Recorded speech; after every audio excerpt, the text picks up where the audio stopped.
ګرانو لیدونکو السلام علیکم. ستاسو پام راړوم د نن ورځې تازه لنډو مهمو خبرونو ته. پیل له حکمتیاره کوو. ولسمشر د نعمان ګلبدین حکمتیار د ټاکنو خپلواک کمیسیون په غلا تورن کړی دی او زیاته کړې ده.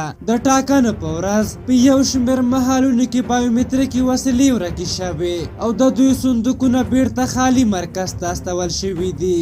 هغه چې پرون په کابل کې د تیرو ولسمشري ټاکنو د لومړنۍ پایلو د اعلان په اړه وینا کوله وویل چې پایلې نه مني.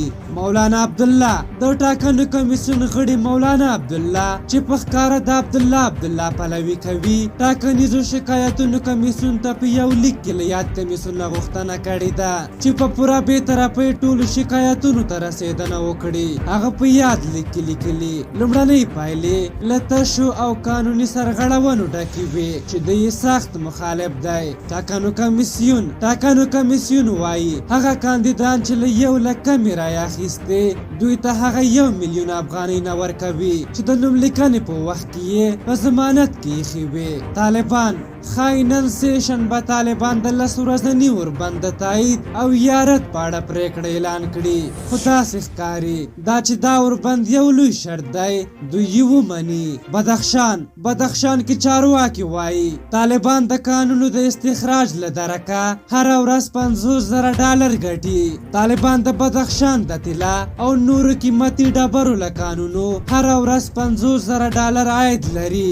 د بدخشان مدني ټولنې او د دغه ولایت د ولایتي شورا غړي وایي چې طالبان دم ګړی د بدخشان ولایت پر 70 کانونو تسلط لري او له دې درکه میلیونونه افغانۍ عاید لري. تیتسو ناکامورا پر ګلابونو د راختونکي لمر جایزه په افغانستان کې د وژل شوي ډاکټر تیتسو ناکامورا په نامه د نوموړي کورنۍ ته سپارل کیږي.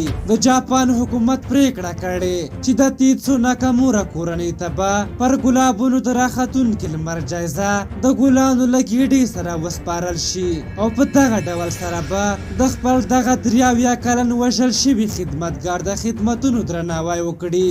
یا د جایزه په جاپان کې 4مه ستره جایزه شمیرل کیږي چې په نړیوالو اړیکو کې بریالیو کسانو ته ورکول کیږي. امرالله صالح د دولت ساز ټیم لومړي مرستیال امرالله صالح په خپله فیسبوک باندې لیکلي چې هدفمند له برنامې او ریا پرته د خاورې او خلکو خدمت کې بایم پاکستان ته هم سر ورښکاره کوو.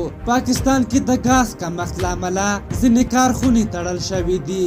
د ژمي په رارسېدو سره پاکستان د ګازو له کمښت سره مخ شوی. د راپورونو له مخې په دې وروستیو کې د پاکستان ستر ښارونه د ګازو له بېسارې کمښت سره مخ شوي دي.